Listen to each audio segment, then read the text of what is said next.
Brazil স্কোয়াডে Neymar থাকবে নাকি নেইমার থাকবে না, এই নিয়ে ব্যাক পেতে হয়েছে এবং কঠিন অগ্নি পরীক্ষা দিতে হয়েছে রীতিমতো ব্রাজিলিয়ান কোচ কার্লো আনচেলত্তিকে।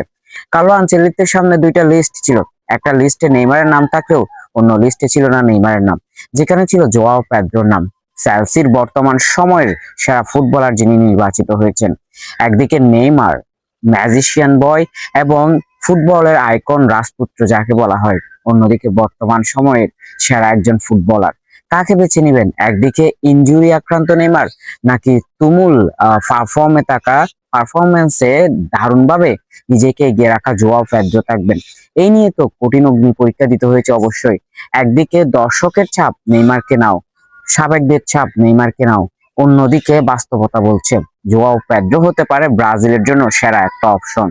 এই দুইয়ের মধ্যে শেষ পর্যন্ত কার্লো আনচেলত্তিকে বেছে নিতে হয়েছিল নেইমারকে। এই জন্য বারবার বৈঠকে বসতে হয়েছিল। ব্রাজিলিয়ান যে ফুটবল ফেডারেশন আছে তাদের সাথে বৈঠক করতে হয়েছে বারবার। সেখানে বেশিরভাগেরই অভিমত ছিল নেইমারকে নেওয়ার জন্য। সেই সাথে ব্রাজিলের প্রেসিডেন্ট থেকে শুরু করে ব্রাজিলের ভক্ত অনুরাগী সবার চিঠি ছিল কার্লো আনচেলত্তির কাছে, নেইমারকে যেন খেলানো হয়। সারা বিশ্ব তাকিয়েছিল টান টান উত্তেজনার একটা পারদ আমরা দেখতে পেয়েছি যে নেইমারকে নেওয়ার জন্য। পৃথিবী ইতিহাসে কোনো স্কোয়াড ঘোষণা করা হবে তার জন্য এত উত্তেজনা, এত অধীর আগ্রহ এবং মানুষ এত মানসিক চাপ নিয়ে রাত 2টা পর্যন্ত অপেক্ষা করেছে, যা রীতিমতো অবাক করার মতো।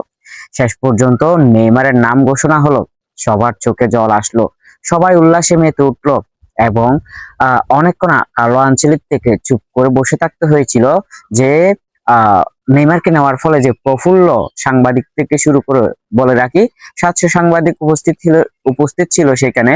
এবং সেই প্রফুল্লতা, সাধারণ দর্শকের প্রফুল্লতার কারণে কয়েক মিনিট যে নেইমারের নাম ঘোষণা করার পর কিছুটা মুহূর্ত কার্লো আনচেলত্তিকে চুপ করে থাকতে হয়েছিল, শুধু তাদের সেলিব্রেশন গুলোর কারণে।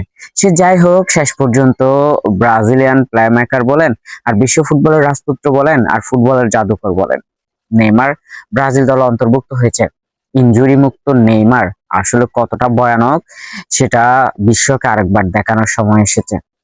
তবে কি হেক্সা মিশনে এবার নেইমার সরাসরি নিজের সহায়তা দিয়ে ব্রাজিলের সেই স্বপ্ন পূরণ করবে, নাকি আবারও হোঁচট? ধন্যবাদ সবাইকে।